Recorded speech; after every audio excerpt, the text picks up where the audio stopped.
Hello बच्चों, कैसे हैं आप लोग। आशा करता हूं आप सभी स्वस्थ होंगे, मस्त होंगे और पढ़ाई में कंप्लीटली व्यस्त होंगे। मैं रत्नाकर सिंह आप सभी का स्वागत करता हूं एक बार फिर से आपके अपने YouTube channel Aryan education foundation में, जहां पे आज हम डिस्कस करने वाले हैं Cartesian product of two sets. और Cartesian product of two set में देखेंगे कि एक्चुअल में Cartesian product of two set होता क्या है। इसके कुछ एग्जांपल भी करने की कोशिश करेंगे। तो जो बच्चे पिछली वाली वीडियोस नहीं देखे हैं, सबसे पहले वो जाके वीडियोस देख के आए, क्योंकि अगर आपने ऑर्डर्ड पेयर वाला वीडियो नहीं देखा है तो ये वीडियो पक्का 100% नहीं समझ में आएगी।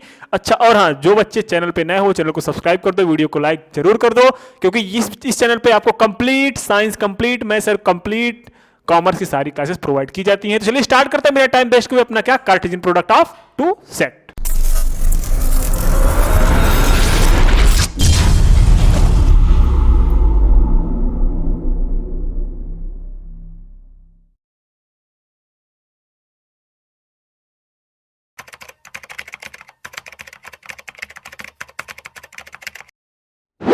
आपके सामने डिफिनेशन दिख रहा है Cartesian product of two set का। उसको पढ़ने की कोशिश करते हैं और समझने की कोशिश करते हैं एक्चुअल में होता क्या है Cartesian product of two set. सबसे पहले पढ़ते हैं, let A and B a two non empty set. मतलब ए और बी आपके पास दो नॉन एम्प्टी सेट होना जरूरी है। मतलब कुछ ना कुछ तो एलिमेंट्स होने चाहिए आपके सेट में। मतलब कोई भी नल सेट नहीं होना चाहिए, दोनों सेट नॉन एम्प्टी होने चाहिए। Let A and B two non empty sets, then the Cartesian product of A and B is a set denoted by A cross B। मतलब इसको ये जहां कहीं पे भी A क्रॉस B लिखा रहेगा, समझ लो क्या लिखा गया है, वो A एंड B का कार्टेशियन प्रोडक्ट लिखा गया है। मेरे भाई क्या लिखा गया है, A एंड B का कार्टेशियन प्रोडक्ट। उसको इंडिकेट कैसे करेंगे, A क्रॉस B से। Consisting of all ordered pair, ये सभी ऑर्डर्ड पेयर को कंसिस्ट करेगा किस किस के, इस टाइप ए एंड बी, जहां पे ए बिलोंग करेगा पहले वाले सेट में एंड बी जो बिलोंग करेगा वो सेकंड वाले सेट में बिलोंग करेगा। जिसको हम लिखना चाहें तो कैसे लिख सकते हैं, जो इस टाइप से लिखा जाता है कि अगर ए क्रॉस बी निकालें तो इस टाइप से होगा कि ordered pair A B such that A belongs to A and B belongs to B. कैसे लिखेंगे, अब यहां पे एक नोट और दिया गया है कि अगर ए आपका कोई नल सेट है फाइव, ठीक है, बी आपका कोई नल सेट है, तो हम जो ए क्रॉस बी निकालेंगे वो भी एक नल सेट ही मिलेगा। ठीक है, फिर क्या रिमार्क्स दिया गया है, रिमार्क्स क्या दिया गया है कि अगर आपके पास cardinal number of set A is equal to P है, cardinal number of set B is equal to Q है। कार्डिनल नंबर मतलब क्या होता है, कितने एलिमेंट्स उस सेट में हैं, वो P है। सपोज दैट B में Q एलिमेंट्स हैं, A में P एलिमेंट्स हैं, तो A क्रॉस B में जो टोटल ऑर्डर्ड पेयर बनेंगे वो P इंटी Q बनेंगे। मतलब अगर आपके पास सेट A में 5 एलिमेंट्स हैं, सेट B में 10 एलिमेंट हैं, तो टोटल जो ऑर्डर्ड पेयर बनेंगे वो 50 5 इंटू 10 कितना हो जाएगा, 50 ऑर्डर्ड पेयर बनेंगे। सेकेंड क्या बोला है, if at least one of A and B is infinite, अगर इसमें से एक भी इनफाइनाइट सेट हुआ तो ए क्रॉस भी एक इनफाइनाइट ही निकलेगा और बी क्रॉस ए भी एक इनफाइनाइट निकलेगा। मतलब दोनों में भी अगर एक का तो फिक्स एलिमेंट है, दूसरे का इनडिफाइन मतलब अनडिफाइंड मतलब इनडिफिनिट बोला गया है, अगर एलिमेंट उसमें है तो दोनों का अगर हम क्रॉस निकालेंगे, चाहे ए क्रॉस बी निकाल लो चाहे बी क्रॉस ए निकाल लो, तो दोनों में इनफाइनाइट ऑर्डर्ड पेयर बनने वाले हैं। चलिए एग्जांपल के थ्रू समझने की कोशिश करते हैं एक्चुअल में डिफिनेशन क्या बोला है, और हम क्वेश्चन के थ्रू समझने की कोशिश करते हैं कि कैलकुलेट कैसे करेंगे ए क्रॉस बी। आपके सामने कुछ इस तरह से क्वेश्चन दिख रहा है। सबसे पहला question, if A is equal to 1 3 5 and B is equal to 2 3 then find. पहला ए क्रॉस बी फाइंड करना है, second B cross A find करना है, third A cross B intersection B cross A find करना है। अगर अभी sir बोले कि अगर आप ज्योमेट्रिकली दिखाना चाहें तो सबसे पहले हम इसको करते हैं मैथमेटिकली, फिर हम ज्योमेट्रिकली आपको प्रूफ कर दिखाएंगे कैसे सॉल्व होता है। सबसे पहले करेंगे हम ए क्रॉस बी निकालेंगे। तो ए क्रॉस बी कैसे निकलेगा, ध्यान से देखना मेरे भाई। सबसे पहले हम ए लिखेंगे, क्या लिखेंगे, सबसे पहले ए लिखेंगे, ठीक है।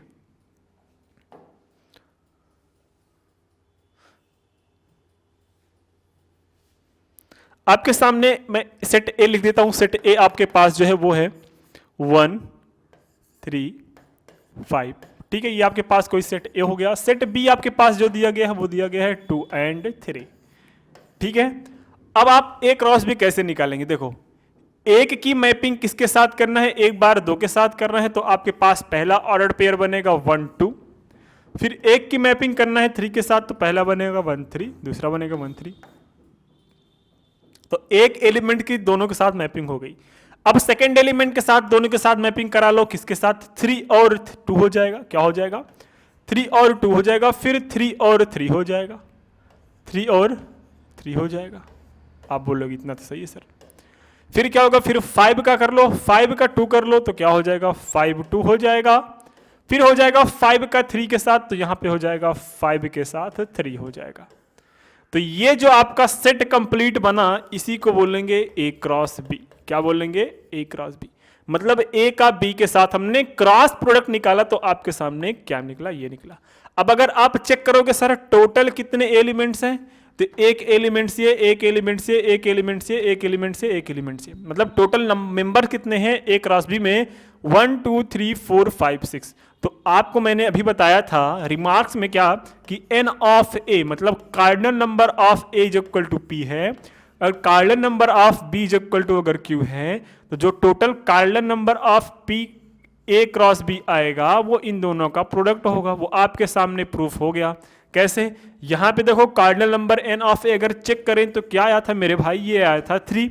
यहां पे क्या है? यहां पे कार्डिनल नंबर कितना है? यहां पे आया आपके पास 2।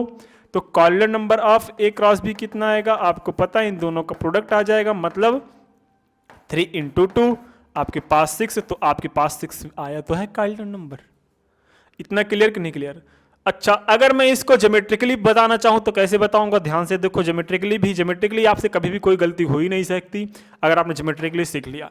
आपके सामने एक ए है, एक बी है। एक सेट ए में कितने एलिमेंट्स है? सेट ए में आपके पास 1 है और 3 है और क्या है? 5 है। सेट बी में आपके पास है, सेट बी में आपके पास क्या है? 2 है, 2 है, ठीक है, और 3 है। 2 है और क्या है? 3 है।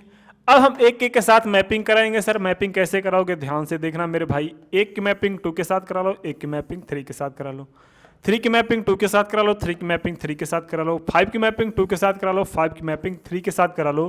तो ये जो ऑर्डर्ड पेयर बनेंगे वही आपका क्या हो जाएगा? इसको बोलेंगे A cross B. A cross B का रिलेशन ये होता है। इतना समझ में आया कि नहीं आया? सर जी बिल्कुल क्लियर हो गया, यहाँ तक कोई दिक्कत नहीं थी।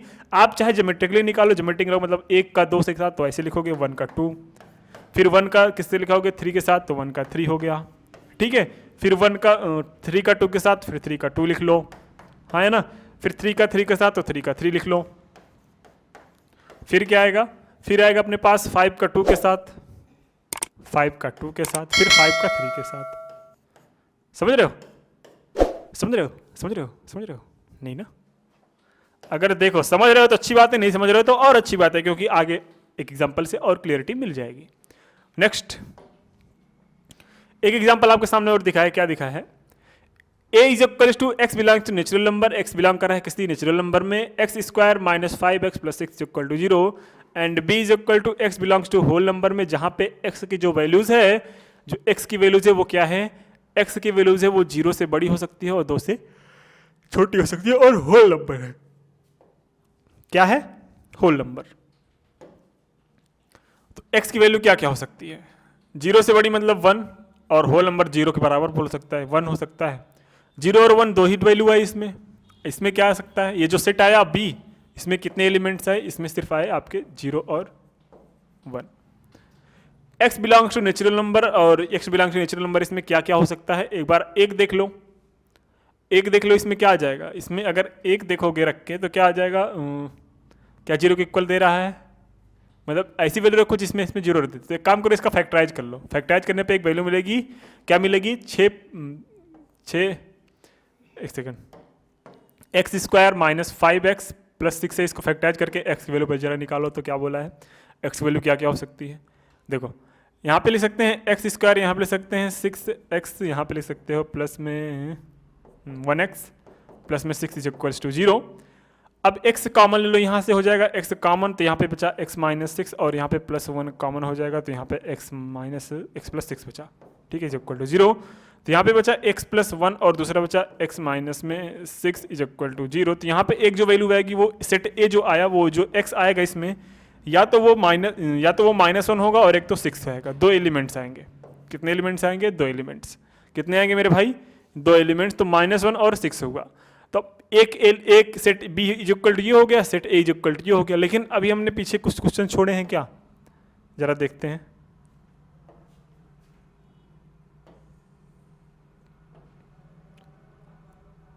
ये क्वेश्चन छूटा है ना, बी क्रॉस ए भी निकालना था। अब बी क्रॉस ए कैसे कैलकुलेट करोगे? चलो उसको देखते हैं, बी क्रॉस ए कैसे कैलकुलेट करेंगे, ठीक है।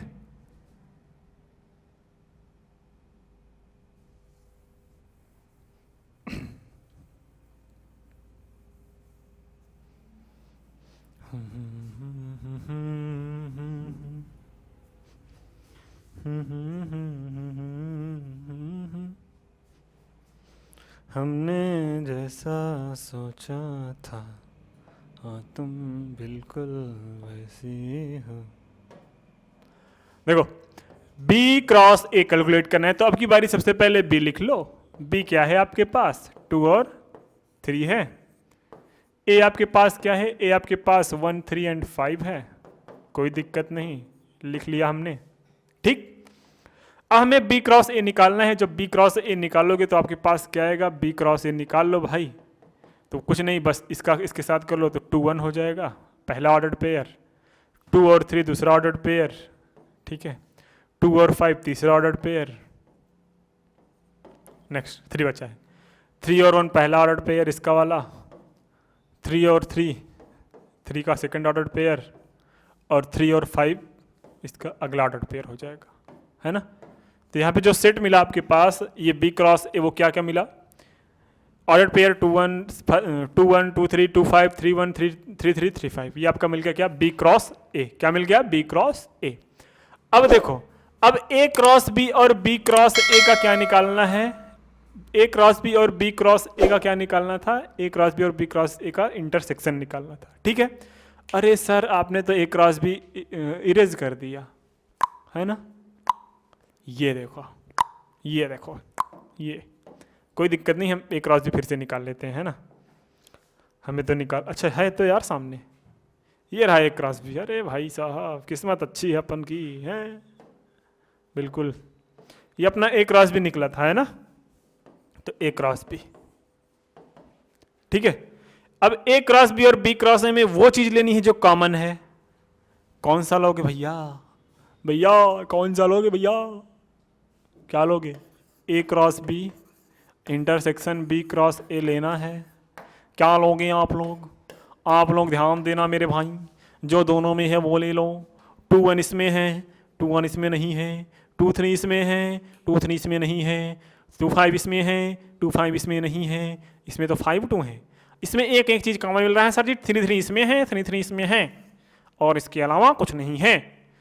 अच्छा, जब ये इसके अलावा कुछ नहीं है तो यही दोनों में कॉमन हो जाएगा, और यही आ गया आपके पास क्या? इंटरसेक्शन। क्या आ गया? इंटरसेक्शन। इतना बात समझ में आई कि नहीं आई? आप बोलोगे सर ये तो सेट वाला कॉन्सेप्ट है। बिल्कुल सर जी, सेट वाला ही कॉन्सेप्ट है। चलो दोनों आ गया। अब इसमें हमने क्या देखा था? बिग वैल्यू ये आ गई, एक वैल्यू ये आ गई। अब निकालो भाई, बी यूनियन सी निकालना है। अच्छा सी भी एक है, अच्छा सी भी एक सेट लेना है। ले लो भैया, सी भी एक सेट लेना है। सी का जो आएगा वो सी जो इक्वल टू क्या आ रहा है? सी जो इक्वल टू आ रहा है x is less than, natural number है तो 1, 2, 1, 2 आएगा, है ना। तो सी वाला सेट आ गया 1, 2। फिर अब सबसे पहले क्या कैलकुलेट करना है? A cross B union C. A cross B union C पहला नंबर, है ना। पहला नंबर कैलकुलेट करते हैं। जलना जरा देखना ध्यान से। आपके पास ए क्रॉस बी यूनियन सी, तो एक काम करना, ए क्रॉस ऐसे निकाले ना, बी यूनियन सी क्या आएगा? जब बी यूनियन सी निकालोगे मतलब बी और सी का यूनियन, तो 0 आएगा एक तो, फिर क्या आएगा? 1 आएगा और 2 आएगा। यूनियन तो यही आया, बी यूनियन सी तो यही आएगा। फिर क्या निकालना है? ए क्रॉस ए क्या है? 1 और -6। तो जब ए क्रॉस बी यूनियन सी निकालोगे आप, यहाँ पे एक वैल्यू रख लो, क्या आ जाएगी? 1, -1 और 6। क्रॉस क्या निकालना है आपको?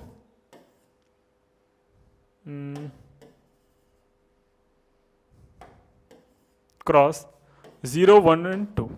ठीक है, अब मैपिंग करो फटाफट, आ जाएगा आंसर अपना, है ना। मैपिंग करो फटाफट, आ जाएगा आंसर। कैसे आएगा देखो ध्यान से, 1 का 0 के साथ क्या हो जाएगा, -1 और 0 पहला ऑर्डर्ड पेयर, दूसरा -1 और 1, तीसरा -1 और 2।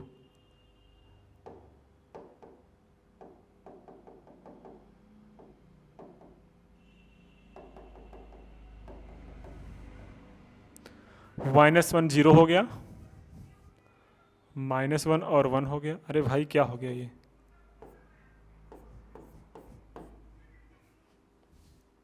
-1 0, -1 और 1 और -1 और 2। ठीक है, चलो ठीक है, अब 6 का लो तो क्या हो जाएगा, 6 0, फिर 6 1, फिर 6 2। ये हो गया अपने पास A cross B union C। A cross B union C actual में 6 है, तो ये वैल्यू तो आपकी कैलकुलेट हो गई। फिर क्या करना है, वेरीफाई। फिर आपसे वेरीफाई ये करना होगा कि बाबू A cross B union A cross C proof कर लो। तो देखो A क्रॉस B और A क्रॉस C निकालोगे, जब A क्रॉस B क्या आएगा आपके पास, A क्रॉस B जो आएगा, ध्यान से देखना, यहीं से मैं कैलकुलेट कर देता हूँ इसको। A क्रॉस B देखो A की वैल्यू क्या है, ये A क्रॉस B कितना आएगा, A क्रॉस B आया अपना -1 और 0 और -1 और 1, -1 और 1, ये तो पहली मैपिंग हुई। फिर 6 का 1 के साथ कर लो, 6 0 आ जाएगा, 6 0 आ गया, हाँ, और 6 और 1 आ गया, 6 और 1 आ गया। ठीक है, आगे कि नहीं आ गया, आप बोलोगे जी सर जी 6 और 1 तो आ गया। ठीक, अब ये हो गए इसके। अब ऐसे निकालोगे आप क्या, A cross C। A cross C कैसे, A वहां पे है, C यहाँ पे है। जब A क्रॉस C निकालोगे तो क्या आएगा, A की वैल्यू कहाँ पे है, -1 और 1, ये -1 और 1 हो जाएगा।